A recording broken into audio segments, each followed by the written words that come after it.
4 years ago. This woman was a wealthy heiress who used her money to buy herself a boyfriend, a poor young man. 4 years later, however, she had fallen so low that she was working as a waitress in a nightclub, serving the very man who was now a billionaire CEO, her ex-boyfriend, alongside his new girlfriend, a social media influencer. At this moment, with her head bowed, she fought back her humiliation as she poured wine for them, desperately trying to conceal her true identity. The woman's name was Chole, and the man in the private booth was none other than Ryan, the ex-boyfriend she had kept with her money for 4 years. What broke her heart even more was that when friends asked about his college romance, Ryan merely sneered and remarked that the relationship wasn't even worth mentioning. His new girlfriend, Stella, added fuel to the fire, mocking Chole as a nightmare who should have been cast aside long ago. The room erupted in laughter, and the sound pierced Chloe's heart like 1,000 needles. She scrambled to escape, but in her haste, she accidentally knocked over her tray. The sharp clatter of a falling fruit knife instantly drew every eye in the room towards her. Just then, Ryan's cold voice rang out, ordering her to turn around. Just as Chole found herself with nowhere left to run, the manager appeared just in time to come to her rescue, hiding in the hallway. It finally dawned on Chole. She was the very person they had been mocking, that annoying Nightmare X. She looked back on the past. She had been the high-end mighty heiress, while Ryan was merely a poor boy in the crowd, dressed in worn-out clothes. To win him over, when his grandfather fell critically ill, she had unhesitatingly paid all the medical bills, using her wealth to shatter his pride and secure a relationship that was never meant to be. However, in the year they graduated, Chloe's family went bankrupt overnight, not wanting to drag down Ryan, who had such a bright future ahead of him. She lied, claiming she had grown bored of him, and initiated the breakup. She then vanished without a trace, shouldering the massive debts all on her own. 4 years had passed. Ryan had transformed into a tech mogul featured on the cover of Forbes, while she was scraping by in a nightclub, living a life of quiet desperation. At 4 o'clock in the morning, as she was leaving to get off work, Chloe unexpectedly crossed paths with Ryan once again, right there in the elevator lobby. The man feigned casual conversation, boasting that his new girlfriend was waiting for him, and even pointedly asked why Chloe's boyfriend hadn't come to pick her up. Just as the elevator doors opened, the very moment Chloe was poised to make her escape, Ryan grabbed her arm. His eyes were cold as he demanded to know why she had vanished without a trace all those years ago. And at that precise moment, his current girlfriend, Stella, appeared before them, wearing a flawless smile. In college, I bought a boyfriend. He was a genius from a small town. He was penniless, but I got everything. The deal was I paid his family's medical bills, and he slept with me, but eventually he hated every second of the 4 years. Then a nightmare happened.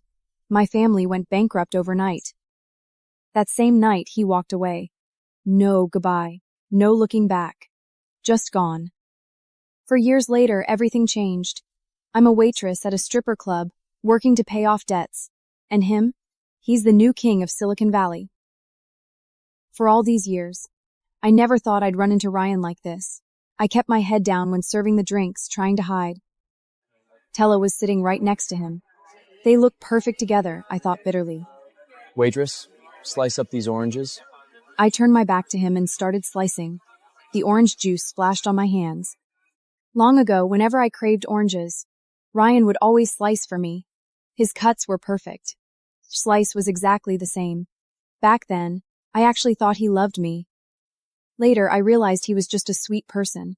When he sliced those oranges, he would think about code, scholarships, and bills this month. He thought about everything except me. 4 years apart felt like a lifetime. Suddenly, they started talking about college romances, someone said. I heard you had a girlfriend back then, Ryan. My hand froze. I heard you had a girlfriend back then, Ryan. My hand froze. Yeah. Wow, 4 years. Basically all of college. Ryan didn't respond. It must be unforgettable, right? Ryan stayed silent, swirling the wine in his glass. After a long pause, he gave a faint, cold smile. Not really. Believe me, he couldn't stand that girl. Stella joked. I went to the same college with them. That girl was a totally nightmare. If she hadn't been in the way, Ryan and I would have been together years ago. So true.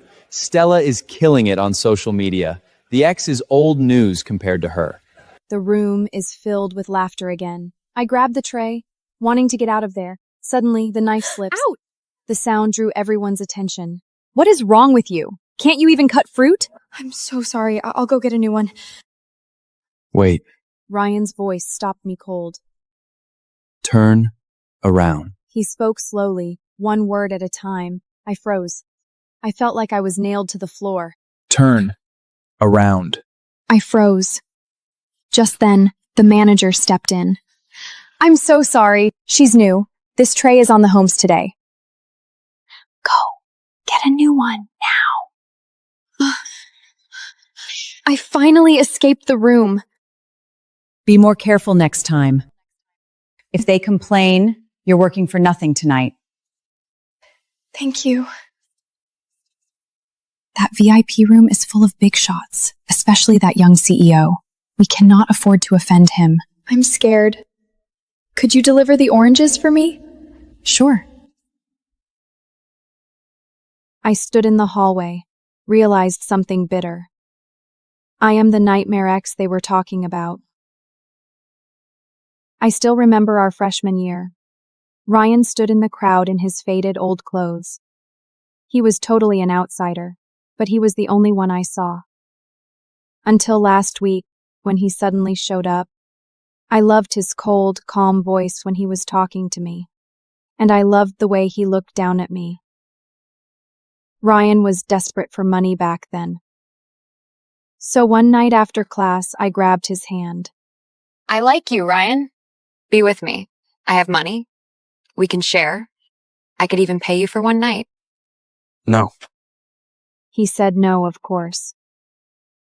But I was young and spoiled. I didn't know the word lose meant. The more he said no, No. the harder I chased him. Everything changed when his grandfather got sick. Without thinking, I paid all the medical bills. That was the moment Ryan finally gave in. I was so stupid. I thought I was being a hero. It took me a long time to realize. I got the man. But I crushed his soul. Even after we started dating, he worked every single day. He barely touched my money, but things got worse. People started to spread rumors. They said he had sold himself. I was so naive. I just held his hand and said, Ignore them. I lived in my own little world. Never realized Ryan was fighting his war all alone. Senior year, my family lost everything. I didn't tell him the truth. I just called him out and said, Let's break up. Why? I'm bored of you. Fine. As you wish. Just like that, we were over. I figured he was happy to finally be free. The day we broke up, I changed my phone and left town to pay off the debts. I didn't move back until 3 months ago. Ryan looks amazing now. He was always a genius, the top of our class. Only 4 years after graduation, he's a tech mogul on the cover of Fortune magazines now. And Stella, she was our prom queen, became a famous influencer. I never expected them to be together. They look good together. They look good together. Standing by the elevator, I tried to swallow the bitterness in my chest. It was 4 a.m. when I finished my shift. I was the last one out of the club. The lights were off, and the elevator wasn't running. I kept hitting the button, hoping for a miracle. You should call security, a voice said behind me. I looked back, and there he was, Ryan. I called, my hands shaking. The elevator opened. We stood together in the tiny, quiet space. You always get off this late? He asked casually. We leave when the last guest leaves. Does it pay well? It's okay. I kept my head down. He acted like I was a total stranger, chatting away as if nothing happened. This elevator is slow. My girlfriend is waiting for me. She must be worried. My heart skipped a beat. He was talking about Stella. What about you? Working so late. Doesn't your boyfriend pick you up? Doesn't your boyfriend pick you up? I live nearby. The elevator doors opened. I tried to run, but Ryan grabbed my arm. Why are you always running, Chloe? Where else can you go? He looked exactly like the same boy from my past, but his eyes were colder. You just vanished, Chloe. Phone disconnected. No one can reach you. You're so good at disappearing. I finally looked at him. You've done your research, haven't you, Ryan? My family went bankrupt. I'm still in debt. Why didn't you tell me then? Was your pride that important? I was speechless. Chloe, is that you? It was Stella. She looked perfect, even prettier than before.